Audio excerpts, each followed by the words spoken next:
নমস্কার বন্ধুরা, আপনারা দেখছেন রেহমান গার্ডেন্স।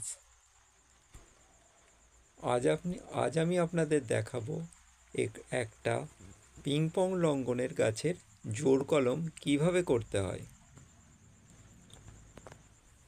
যদিও এটা আমি আপনাদের হাতে কলমে দেখাচ্ছি না, কেমনভাবে আমি করেছি একটা ছোট পিং পং লঙ্ঘন গাছের চারাকে জোড় কলমের মাধ্যমে আমি বাড়িয়ে নিতে চেয়েছি, সেটাই আমি দেখাচ্ছি। বর্তমান বাজারে পিং পং লঙ্ঘনের চারা 1000 টাকা বা তার বেশি বর্তমান বাজার মূল্য চলছে।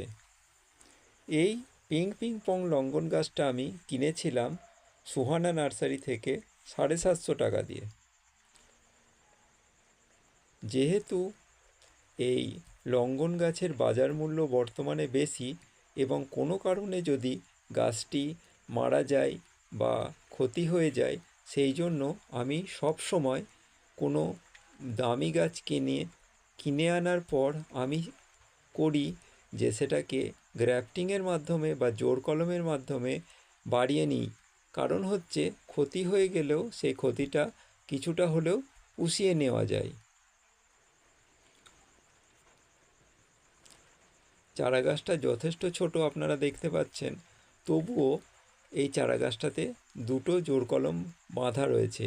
আপনারা দেখতে পাচ্ছেন সাইড দিয়ে দেখাচ্ছি প্লাস্টিক বাঁধা দুটো চারা গাছ আমি বেঁধেছি জোড় কলম করবার জন্য। এই জোড় কলম করবার জন্য আপনাদের দরকার বীজের গাছ লাগবে, যেটি মাতৃ গাছের সঙ্গে জোড় কলম বাঁধা হবে। এবং এই জোড় কলমটা বাঁধতে গেলে 1 বছরের, এই বীজের গাছটা 1 বছরের বা তার বেশি হলে ভালো হয়। তাহলে আপনার জোড় কলমের ফলে মাতৃ গাছ থেকে যে শাখাটা আপনার বীজের গাছে আসবে, তাতে ফল আসতে তাড়াতাড়ি হবে এবং শক্তপোক্তও হবে।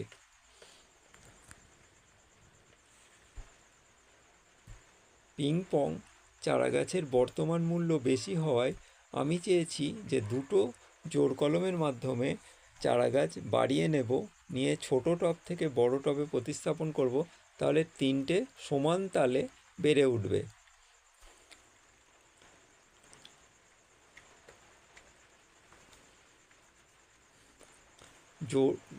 গ্রাফটিংয়ের থেকে জোড় কলম যদি আপনি বাঁধেন, তাহলে সেই চারা গাছের বাঁচার সম্ভাবনা বেশি।